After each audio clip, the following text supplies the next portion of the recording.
Hello friends, જય શ્રી કૃષ્ણ. આજે આપણે બનાવીશું Holi special crispy cheese chilli balls, જે કેફે સ્ટાઇલ છે.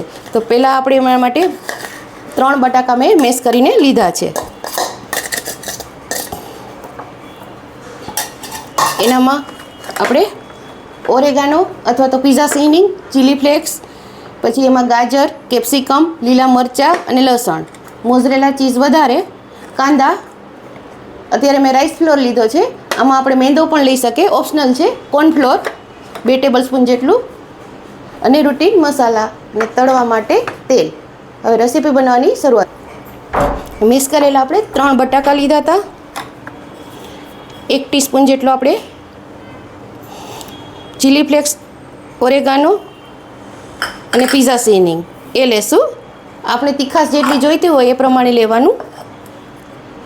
ગાજર, કેપ્સિકમ અને લીલા મરચાં, અદરક નાખવો હોય તો ટુકડો મેં નાખ્યો છે ઘસીને, અને કાંદા. કાંદા મેં એક નાનો લીધો છે. હવે મોઝરેલા ચીઝ છે એ મેં 1 કપ જેટલું લીધું છે. અને ટેસ્ટ પ્રમાણે આપણે ચીઝ લીધું છે એ પ્રમાણે આપણે નમક નાખીશું. ને આ બધું આપણે મિક્સ કરીશું પહેલાં. અને મેં રોસ્ટ કરેલા બ્રેડ ક્રમ્સ લીધા છે અહીંયા, જે આપણે બ્રેડમાં કોટિંગ કરવા માટે જોશે લાસ્ટમાં.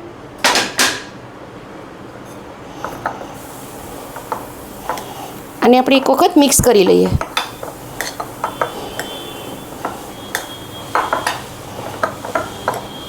આ રીતે પહેલાં મિક્સ કરી અને હલકા હાથે મિક્સ કરી લઈશું.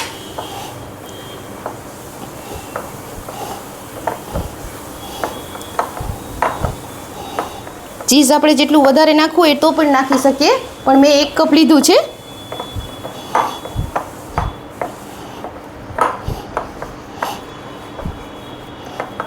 એકદમ હલકા હાથે આપણે મિક્સ કરી લઈએ. અને તમે જોઈ શકો છો કે આરામથી જ આપણે બોલ વળી સહી છે આ રીતે.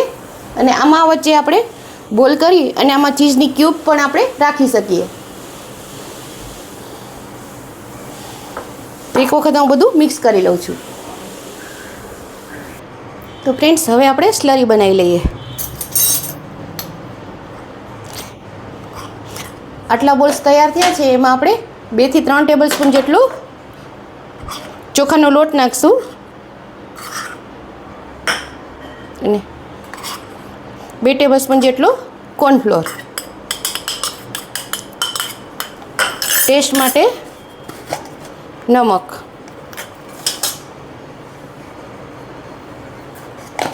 અને એ આપણે ગેસ ચાલુ કરી લઈએ એટલે તેલ આપણું ગરમ થઈ જાય. હવે આપણે સ્લરી બનાવી લઈએ. સ્લરી બહુ પતલી નહીં, બહુ ઘાટી બી નહીં, એ રીતે બનાવવાની છે, મીડિયમ થીક.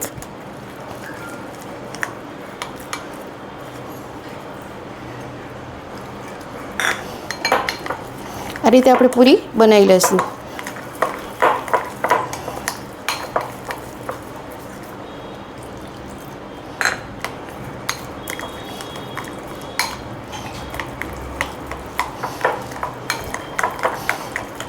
હજી થોડી ઘાટી છે,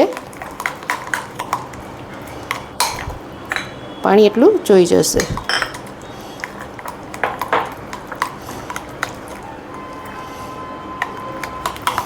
આ રીતે આપણે સ્લરી બનાવી લઈશું. અને આને 5 મિનિટ માટે રેસ્ટ આપીશું. તો ફ્રેન્ડ્સ, આપણી સ્લરી તૈયાર છે. એમાં પણ આપણે થોડા ચીલી ફ્લેક્સ નાખીએ એટલે સારી લાગશે ટેસ્ટમાં, અને દેખાવમાં બી સ્લરી બી સારી લાગશે. હવે એમાં આપણે આ રીતે ગોળ બોલ કરી અને કોર્નફ્લોરમાં રગદોળતા જશું. મેં આ કઢાઈ જ લીધી છે, આમાં જ મેં ટોસ્ટ કર્યા હતા. હવે એકદમ આને ટોસ્ટ કરી લેવાના છે, કોટિંગ કરીને.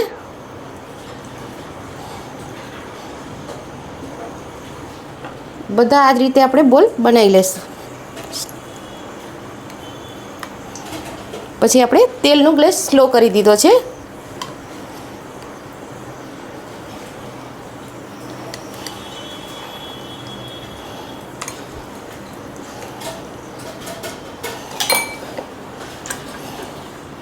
આ રીતે આપણે બધું મિક્સ કરી લેશું અને તળતા જશું.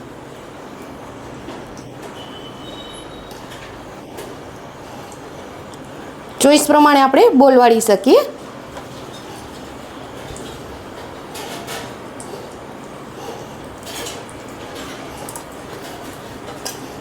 આ રીતે આપણે પેલા બધા બોલ બનાવી લેશું અને આને તળવા મૂકી દઈશું.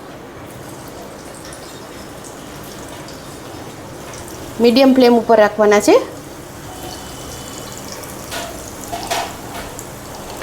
અને આને આપણે પ્રેશર કરીને પણ રાખી શકીએ છીએ.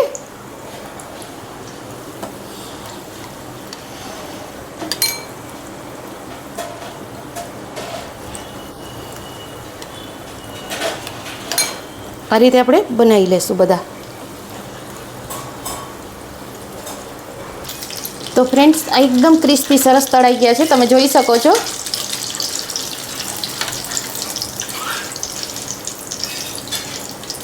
આ પ્લેટમાં આપણે કાઢી લેશું ને બીજા મૂકી દઈએ. સ્લો ફ્લેમ ઉપર જ છે.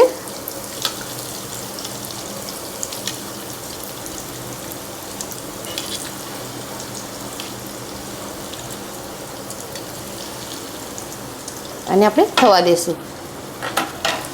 હું તમને એનો ક્રિસ્પીનેસ સમજાવું. હજુ કેટલા ક્રિસ્પી છે જો, એકદમ સરસ કડક અવાજ આવી રહ્યો છે. ફ્રેન્ડ્સ તમે પણ બનાવજો અને આ રેસીપી તમે કેવી રીતે બનાવો છો એ પણ મને કહેજો. અને હોળી સ્પેશિયલ તમે શું શું બનાવો છો એ પણ મને કોમેન્ટમાં કહેજો ફ્રેન્ડ્સ. આવી રીતે કરી અને આપણે કાઢી લેવાના. પછી એને સ્ટોર કરવા હોય તો આપણે 20 થી 25 દિવસ સુધી પણ આપણે એને સ્ટોર કરી શકીએ છીએ. જ્યારે આપણે ખાવા હોય ત્યારે ફ્રીઝરમાંથી કાઢી અને પછી આ રીતે ફૂલ તેલમાં તળી લેવાના.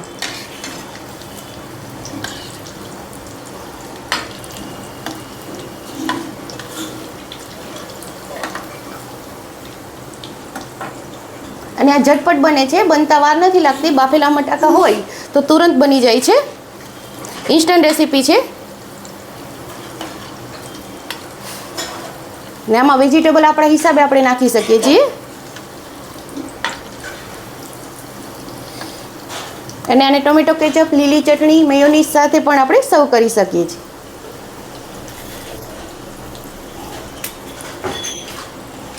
હજુ આ ઠંડા થઈ ગયા પણ હું હજી તમને આની ક્રિસ્પીનેસ સંભળાવું. જો કેટલો અવાજ આવે છે, એકદમ કડક છે. આપણે બધા આ રીતે તળી લઈએ. તો ફ્રેન્ડ્સ તૈયાર છે મસ્ત આપણા ક્રિસ્પી ચીઝ ચીલી બોલ્સ. તો એ પણ એકદમ ટેસ્ટી અને ચટપટા, ટેંગી અને ટેસ્ટી છે. તો એમાં એની સાથે મેં ટોમેટો કેચઅપ અને લીલી ચટણી ડીપ કરી છે. હવે હું તમને બતાવું. જુઓ કેટલું સરસ ચીઝ, જુઓ તમે જોઈ શકો છો એકદમ સરસ ચીઝ છૂટું પડે છે. બહુ ટેસ્ટમાં સરસ છે ફ્રેન્ડ્સ. તમે પણ બનાવજો.